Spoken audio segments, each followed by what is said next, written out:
And there's the whistle. We are underway here at 165. Kansas and Colorado mixing it up here.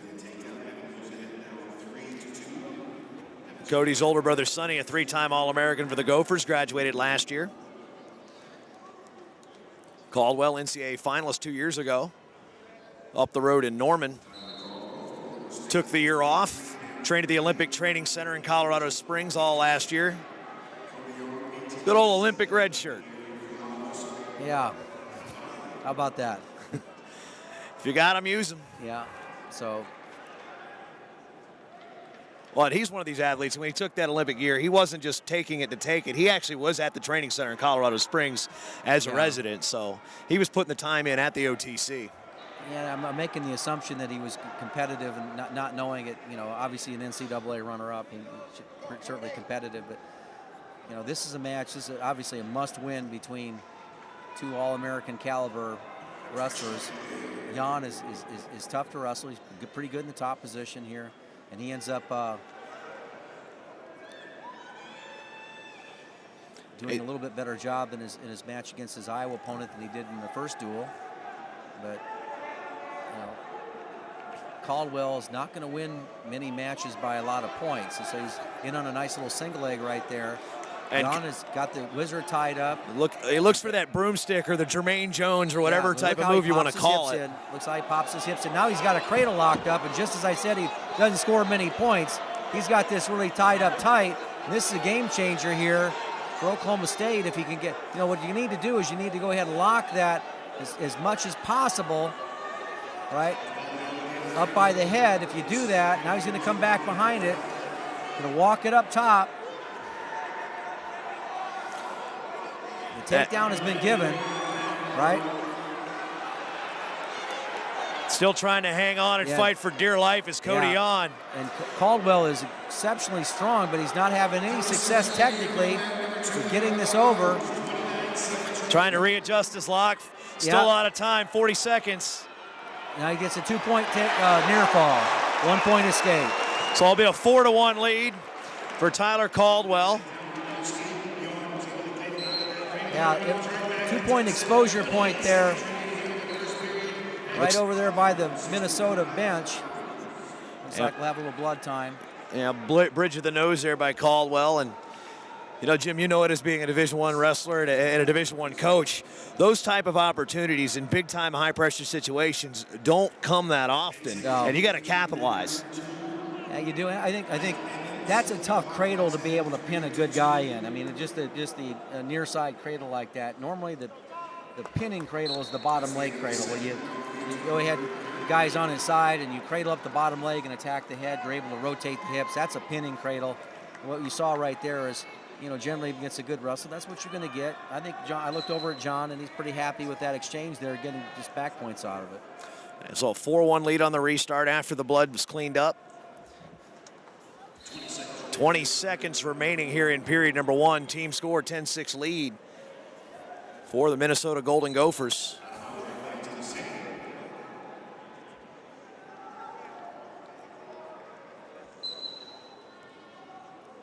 Coming up on short time, 10 seconds remain.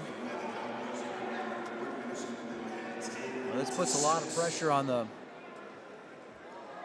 backside of the lineup, particularly coming up with the next match. Number 1 and number 2 ranked wrestlers in the country, 74. Chris Perry from Oklahoma State and Logan Sorley from Minnesota. That would be a dandy.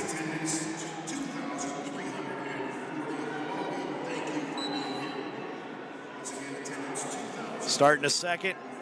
Caldwell on bottom as he's up to his feet. Jan is a pretty solid wrestler in the top position. I think he's riding too high here, Jim. No, he's got a cradle locked up, Jason. He's got, and it's not a great cradle, but enough for Caldwell just to power out of it. He's a strong athlete, coming and spinning around. Nice work.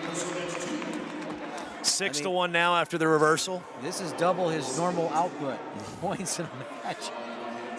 Reversal and back points and a takedown. Good work so far by Tyler Caldwell.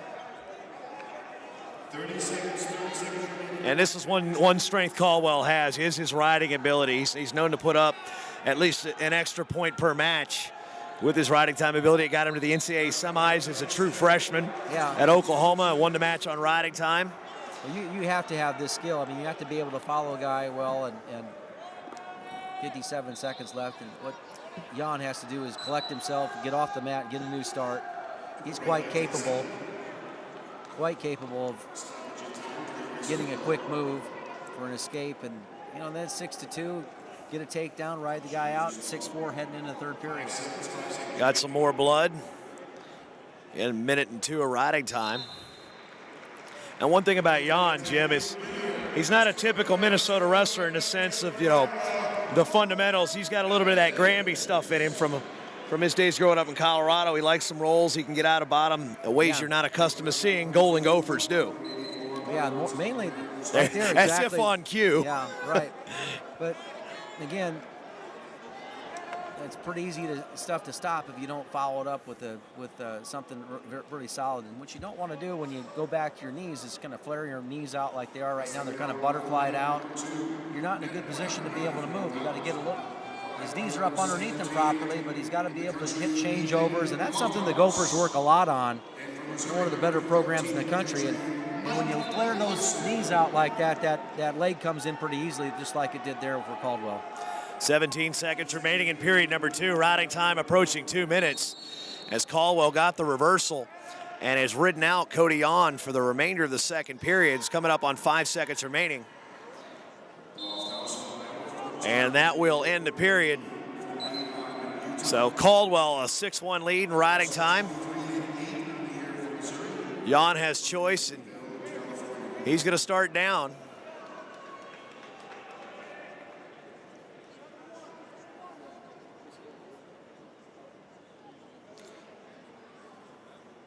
Having a little discussion of how we're going to start here.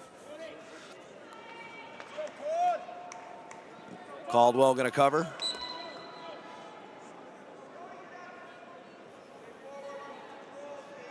Riding time up over 2 minutes now.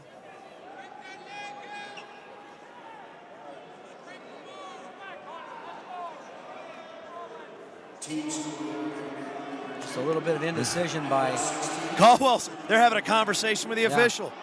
Haven't seen that before. Now there's a little back trip. Well, I think he was complaining about the fingers being grabbed there. I didn't see anything like that, but I have nerve endings in somebody else's hands. So yeah, Caldwell still hanging on. Pretty good in this match. I mean, Jan is not a guy that you can usually beat by a big score. Yeah, riding time is assured at this point. So it's 7-1. So 6-1 on the board. Yep. You see Caldwell kind of grabbing his fingers, trying to pop his knuckle there, it looked like, walking back to the center.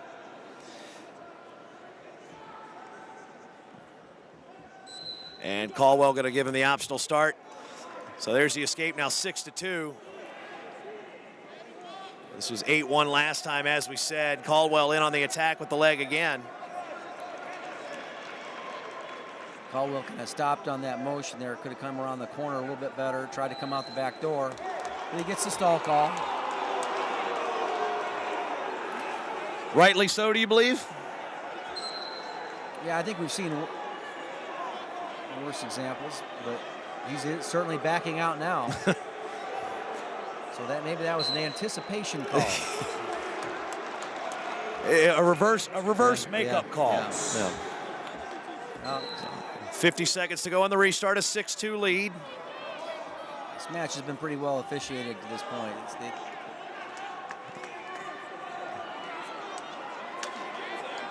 Jan countering on the front headlock, now back up to their feet.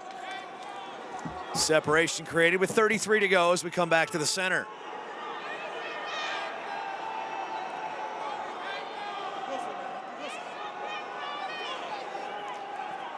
One more stall call, though, and then followed up with a takedown and ride out. That could rack up an extra team point for Oklahoma State.